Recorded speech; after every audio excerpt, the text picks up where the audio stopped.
दोस्तों, स्वागत है आपका एजुकेशन हब HRI में। दोस्तों, इस वीडियो में मैं आपको वर्ग के विषय में बताने वाला हूँ कि वर्ग का परिमाप कैसे ज्ञात करते हैं। तो यहाँ पर मैंने वर्ग की परिभाषा लिखी हुई है और वर्ग की विशेषताएं क्या हैं वो भी मैंने बताया है। एक ऐसी बंद आकृति जिसकी चारों भुजाएं बराबर होती हैं वर्ग कहलाता है। एक ऐसी बंद आकृति यानी क्लोज्ड शेप होता है और ऑल साइड्स आर इक्वल, उसकी सभी भुजाएं बराबर होती हैं, वह वर्ग कहलाता है यानी स्क्वायर कहलाता है। विशेषताएं, एक स्क्वायर में ये मैंने यहाँ पर स्क्वायर बना रखा है और ये इसकी साइड है यानी भुजा भी इसे कहते हैं और साइड भी, और ये जितनी भी इसकी साइड होती हैं वो सभी इक्वल होती हैं यानी बराबर होती हैं। तो इसके स्क्वायर में ये 4 एंगल यानी कोण होते हैं, ये 4 कोण होते हैं जो कि 90 डिग्री के होते हैं। चारों कोण 90 डिग्री के होते हैं और इन चारों एंगल का जो सम होता है वो 360 डिग्री होता है। जब हम इन चारों को प्लस करेंगे यानी इन चारों कोणों का योग 360 डिग्री होता है। इसमें 4 कोण होते हैं और 4 शीर्ष होते हैं। तो यहाँ पर इसकी विशेषताएं क्या हैं वो मैंने सब लिख दिया है। तो वर्ग में 4 भुजा, 4 कोण और 4 शीर्ष होते हैं। ये इसकी 4 भुजाएं हो गईं और ये इसके 4 शीर्ष हो गए और ये इसके 4 कोण हो गए हैं 90-90 डिग्री के। वर्ग में चारों भुजाएं बराबर होती हैं। वर्ग में चारों भुजाएं बराबर होती हैं। ये चारों भुजाएं all sides are equal in the square. फिर वर्ग में चारों कोणों का जो योग होता है वो 360 डिग्री होता है। वर्ग में समान लंबाई के 2 विकर्ण होते हैं। वर्ग में समान लंबाई के 2 विकर्ण भी होते हैं। वर्ग में समान लंबाई के 2 विकर्ण होते हैं। एक ये विकर्ण है और दूसरा ये विकर्ण है। ये आपस में एक दूसरे को समद्विभाजित करते हैं और ये एक दूसरे को आपस में 90 डिग्री पर समद्विभाजित करते हैं। वर्ग में समान लंबाई के 2 विकर्ण होते हैं, तो ये 2 विकर्ण हो गए। इसमें विकर्ण, ये विकर्ण है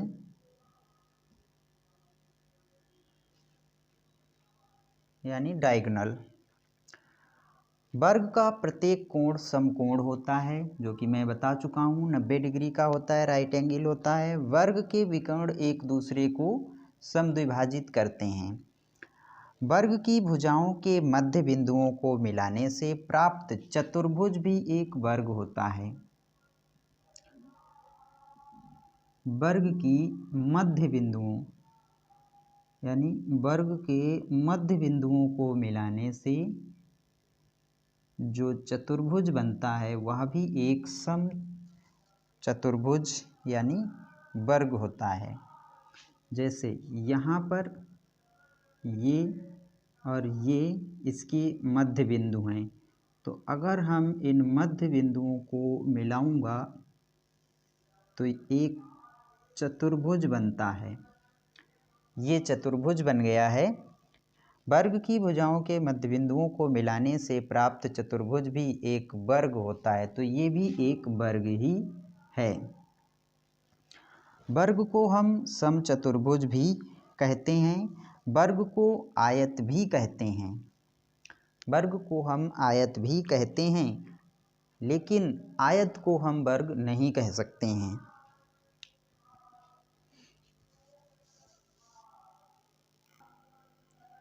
वर्ग का परिमाप बराबर सभी भुजाओं का योग।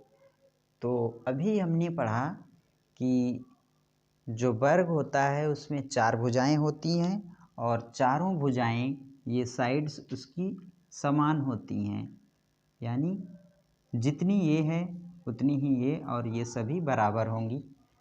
तो वर्ग का परिमाप यानी परिमाप जो है वो यहाँ से लेकर यहाँ तक होगा।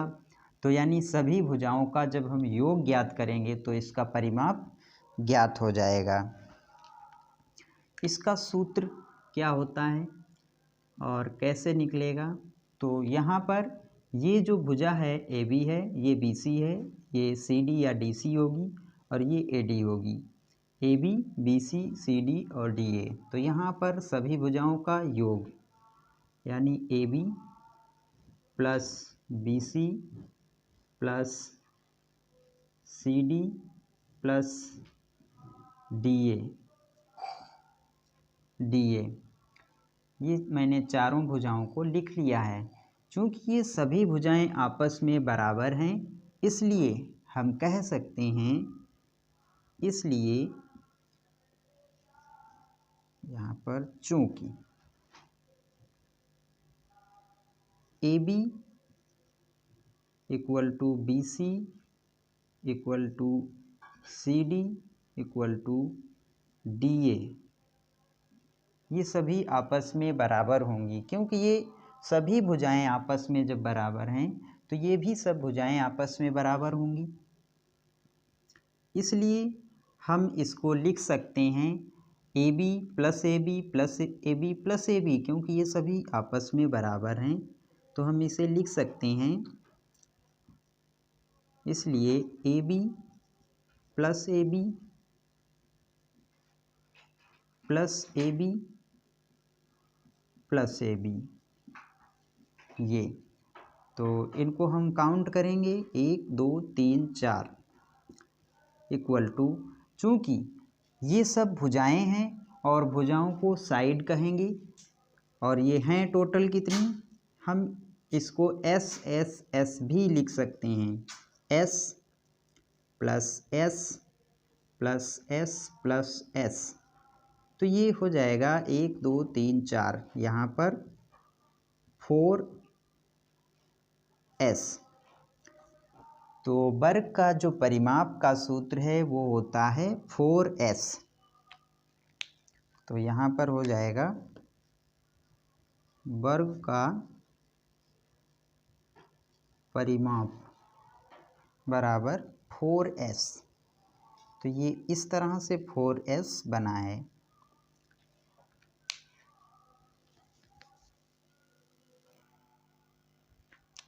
किसी वर्ग की भुजा 11 सेमी है, उसका परिमाप ज्ञात कीजिए। तो वर्ग का परिमाप बराबर 4S यानी 4 गुणे भुजा, 4 गुणे भुजा, ये होता है वर्ग का परिमाप। यहाँ पर मुझे एक भुजा दी गई है 11 सेमी, तो वर्ग का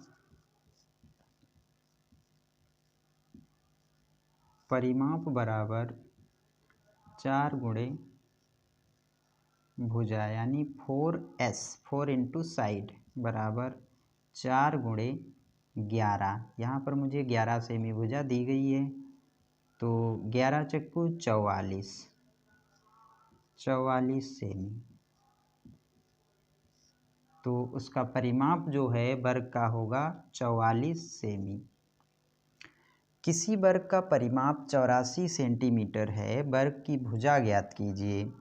यानी इसका जो पेरीमीटर है वो 84 सेंटीमीटर दिया गया है और इसकी साइड हमसे पूछी गई है, यानी find the side of square, और स्क्वायर का पेरीमीटर दिया गया है 84 सेंटीमीटर।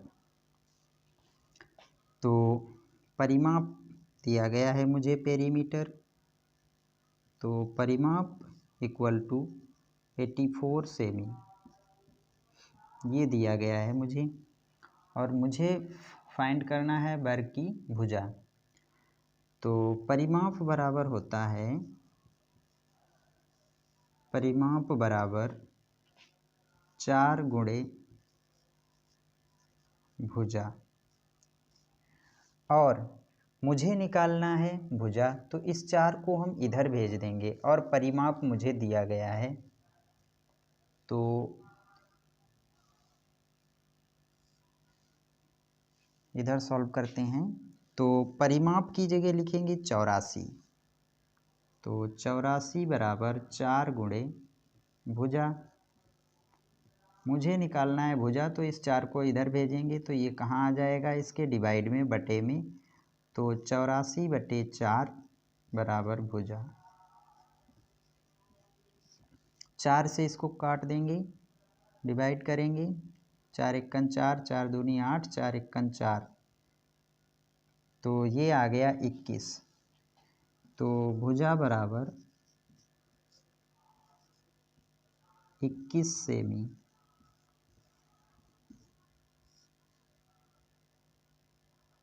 ये इसका आंसर होगा।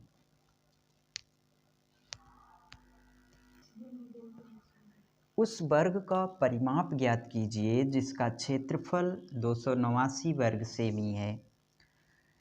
तो यहाँ पर मुझे क्षेत्रफल दिया गया है वर्ग का, और वर्ग का परिमाप पूछा गया है। तो वर्ग का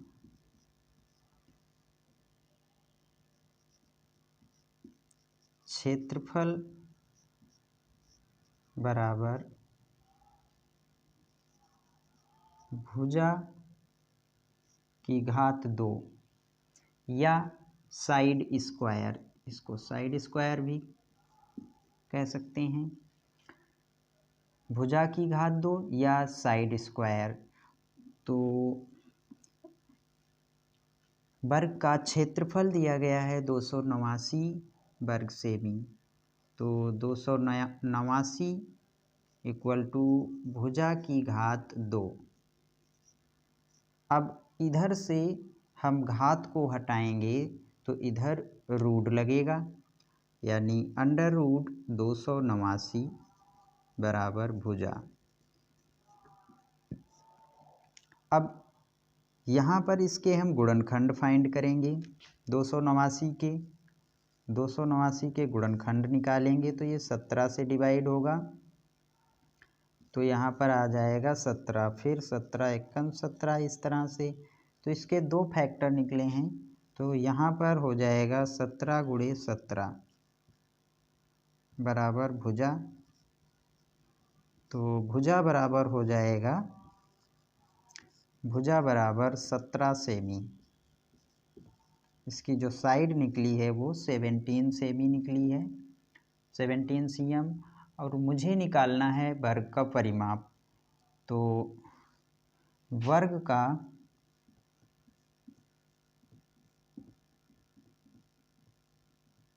परिमाप बराबर 4 इंटू एस, यानी 4 गुणे side, 4 into S, 4 into side equal to 4 into, यहाँ पर मैंने साइड को निकाल लिया है यानी भुजा, तो ये हो जाएगा 17 इक्वल टू, इसकी मल्टीप्लाई कर लेंगे, 17 चक्कू 68, यानी 17 4 जो 68 सेमी या cm। तो ये इसका परिमाप होगा। तो दोस्तों, अगर आपको ये वीडियो अच्छा लगा है तो आप इस चैनल को सब्सक्राइब कीजिए और इस वीडियो को अपने दोस्तों में शेयर कर दीजिए। Thanks for watching. मिलते हैं नेक्स्ट वीडियो में एक नए टॉपिक के साथ।